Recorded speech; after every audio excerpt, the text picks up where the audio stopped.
Tonight, before you fall asleep, you'll probably do something without giving it a second thought. You'll close your bedroom door. The room will go quiet. Maybe someone you love is lying beside you. Maybe you're completely alone. Either way, you'll spend the next few hours in complete privacy. It feels so ordinary that it's easy to forget how extraordinary it really is. Because for almost 300,000 years of human history, that moment didn't exist. There were no bedrooms, no hallways, no locked doors, no place where you could shut everyone else out. For nearly all of human existence, you lived, ate, slept, argued, and raised children just a few feet from everyone else. So how did our ancestors handle the moments we consider deeply private today? The answer isn't just surprising, it changes the way we think about privacy itself. For most of human history, home wasn't a house, it was a camp. A small group of maybe 20 or 30 people gathered around a fire, surrounded by darkness that hid both opportunity and danger. When the sun disappeared, everyone stayed close. Children drifted to sleep beside their parents. Older members of the group rested within arm's reach of everyone else. Someone kept the fire alive. Someone listened for unusual sounds in the distance. There wasn't a separate room for parents. There wasn't a room for children. In many cases, there weren't even walls. Just simple shelters. Or sometimes, none at all. Everyone shared the same space because survival demanded it. At night, temperatures dropped. Predators became active. A single person sleeping alone wasn't independent. They were vulnerable. That reality challenges one of our biggest assumptions about the past. We often picture ancient humans desperately wanting more privacy. But what if they weren't? Anthropologists who have spent decades studying modern hunter-gatherer societies have found something fascinating. These communities don't organize life around individuals. They organize life around the group. People gather food together, prepare meals together, raise children together, solve problems together, even rest together. The idea that every person should have their own private space simply isn't built into daily life. Because when your survival depends on everyone around you, being together isn't an inconvenience. It's security. That raises an obvious question. If dozens of people lived side by side, how did couples ever find time alone? The answer wasn't walls. It was timing. Darkness became humanity's first privacy screen.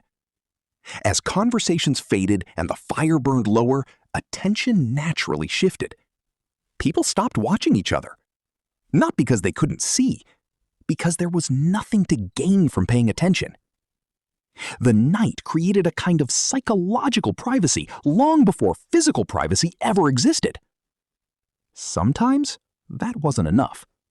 Couples would quietly leave the edge of camp.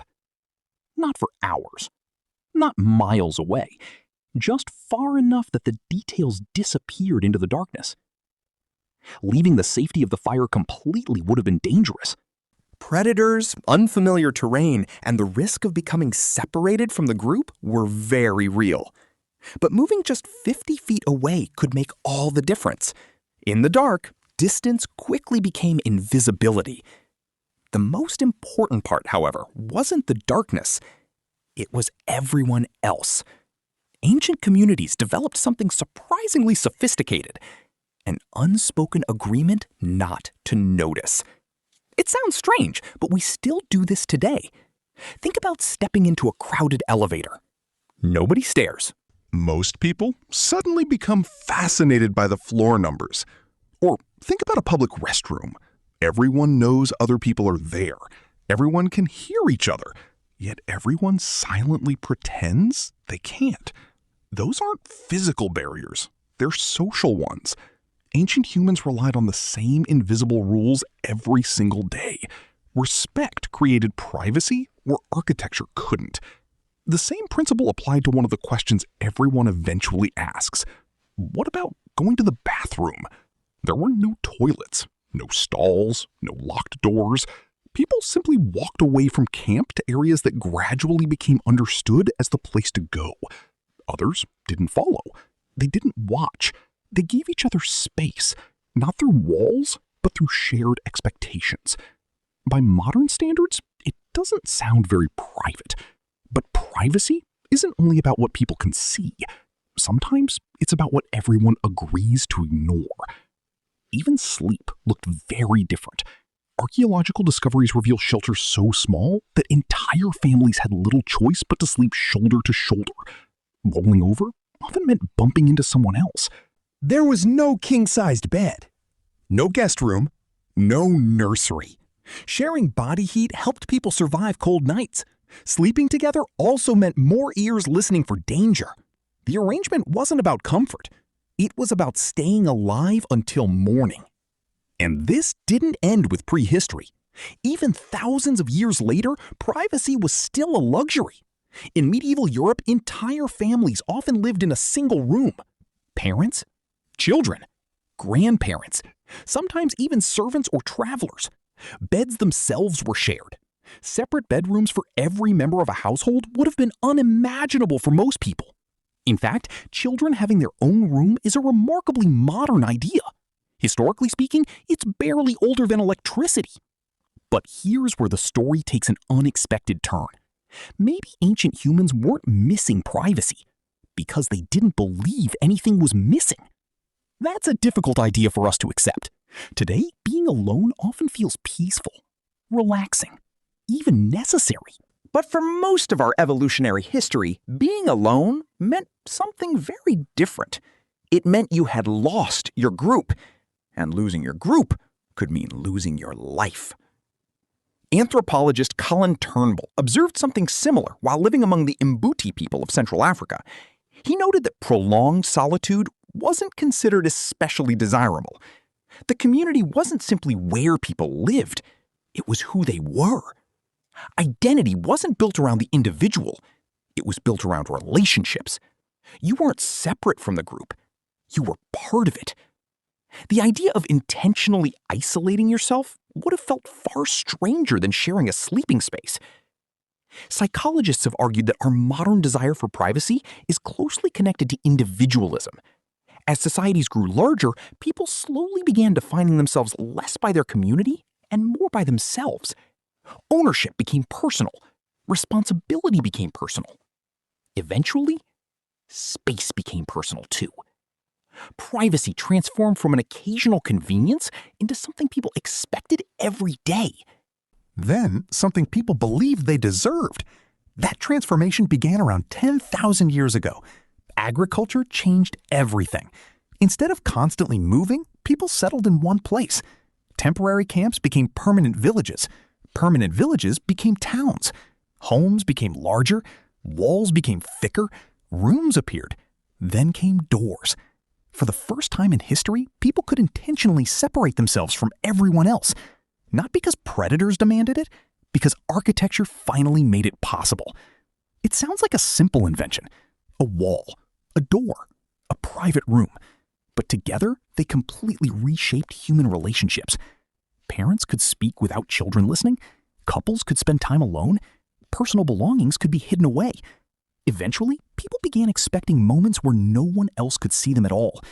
That expectation would have been almost unimaginable for our distant ancestors. Today, we spend enormous amounts of money trying to create even more privacy.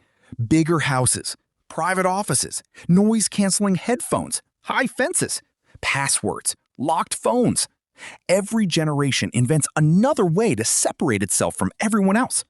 And yet, something unexpected has happened. As privacy has increased, so has loneliness. Millions of people now spend entire days without meaningful face-to-face interaction.